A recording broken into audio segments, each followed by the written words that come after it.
My name is Stefan Carter, born and bred in Klerksdorp, circa 1989, and I'm a cook. I won't call myself a chef because I don't have papers for it, but I'm a cook and I have a huge passion for food, and that's what we do here.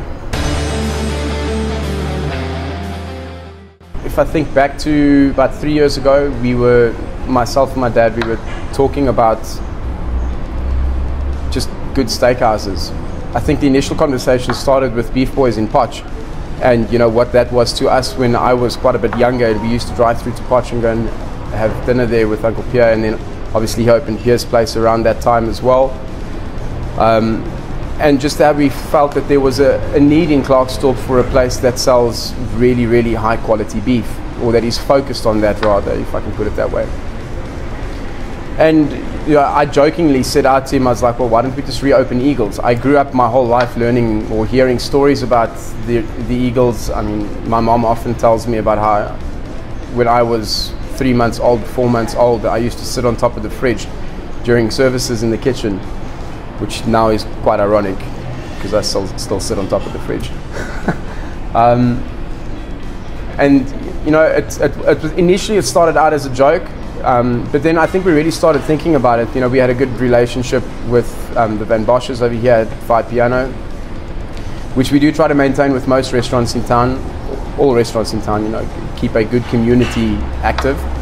And he just said that, you know, he was wanting to climb back in the steel trade and that his shop was for sale.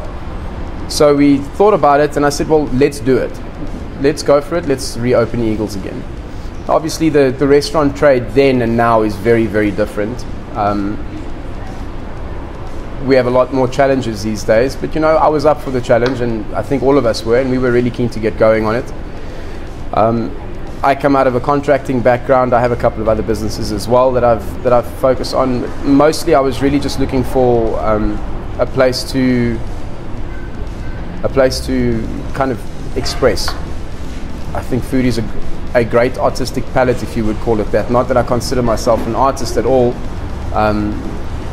but it really offers you the opportunity to delve into ingredients and to delve into different flavor combinations, and to really make like an effort of what works best together. How can you put it on a plate in the best possible way? How do you make the client eat with their eyes first? That kind of thing.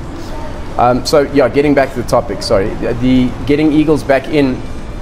We just thought it was a natural move. The restaurant closed ages ago. Well, the original Eagles was sold on twice, I think, after Pierre sold it. But we sold it, we didn't sell it. We opened it again with the idea of we would really focus on very much the same kind of cuisine that they had then, which was very steak orientated, very steak focused. But I also quickly found myself wanting a bit more. It was not so much about putting a steak on a plate, or a bord voor kos, as people like to term it. I really wanted to look into the architecture of it, like what is the structure of the food? How can we source the best possible ingredients? Klerksdorp's not the easiest place to get great ingredients in because we're kind of on the outskirts, and usually if people are getting ingredients in, it comes at a very, very high cost. So the focus was, how can we look at the foundation of food? How can we look at the architecture of it? How can we make sure that we're presenting people with the best that's available, what they would find in the big cities, what they would find in Joburg, what they would find in Cape Town, and really cook it and present it in a way that is elevated, that is not just kind of slapped on a plate, but really crafted, if you would put it that way. So we quickly, I would say probably 2 to 3 months into Eagles V2 opening, I started to move away from what the original concept was. We introduced our specialities board, which is really our playground. It's where we focus a lot of our creative ideas on, and you know, we try and change that up regularly to keep people excited, to give them something new all the time. And from there on, it just kind of snowballed. So I would, you know, this place started out with the idea of it being American cuisine, and right now I don't think it could be further from American cuisine. So yeah, the idea was Old Eagles, but Old Eagles I don't think was where it was going to stay, and it's really just going to evolve further from here onwards. Meat is a live product, So you will never know what the quality of the beef is. Everything gets graded, obviously. So you will basically associate your quality according to what the grade is. But you never really know how good a piece of meat is until you've actually cut into it or tasted it. So there's always that 2% of, is this going to be as good as what I said it was? And for me, in terms of my favorite plate, is just really getting my hands on a really good steak and slicing it in for the first time, and the knife literally just falls through it, and seeing that it's been perfectly cooked and seasoned perfectly. You know, those kind of things are things that really tick my boxes. On the other hand as well, we have a meal on the board at the moment called the pork chassu, which is just a really wonderful representation of Asian cuisine, where there's a lot of elements that go into it, and it's a really long cook process, but the end product is just wonderful. I wouldn't say that necessarily that I have a favorite. My favorite is knowing that when the plate goes out, it is the best version that it can possibly be. So roast has been around for, I think, about 8 years now, if I'm not mistaken. You know, 2 family-run restaurants where we've never actually measured it out, but we're probably about 100 meters apart. And I think we're at the point now where we feel it's best for us to combine the 2 places.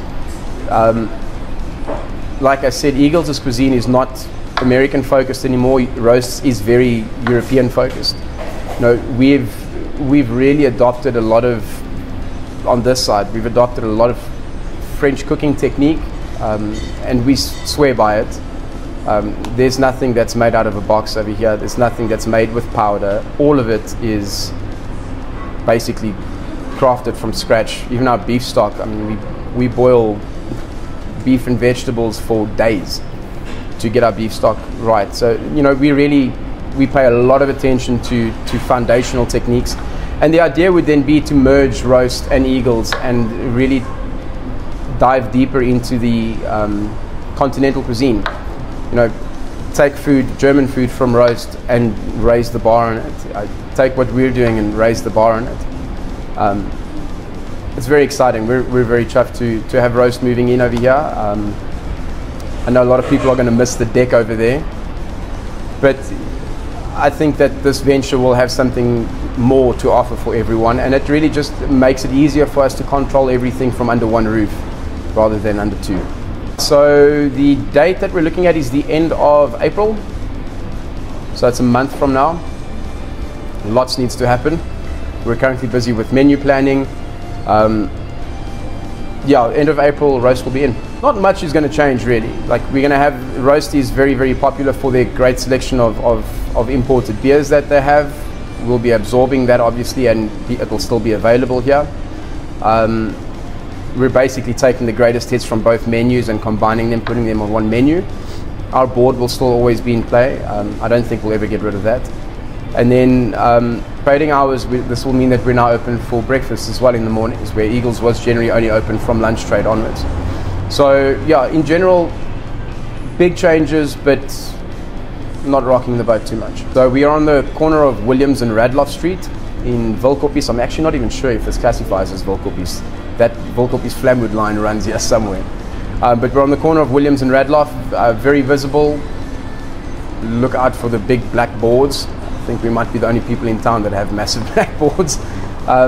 So yeah, corner of Williams and Radloff Street.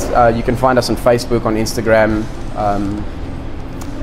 We're looking into a YouTube account that's going to be coming pretty soon. Lots of very exciting things happening over there. And also TikTok, even though I missed that generational shift.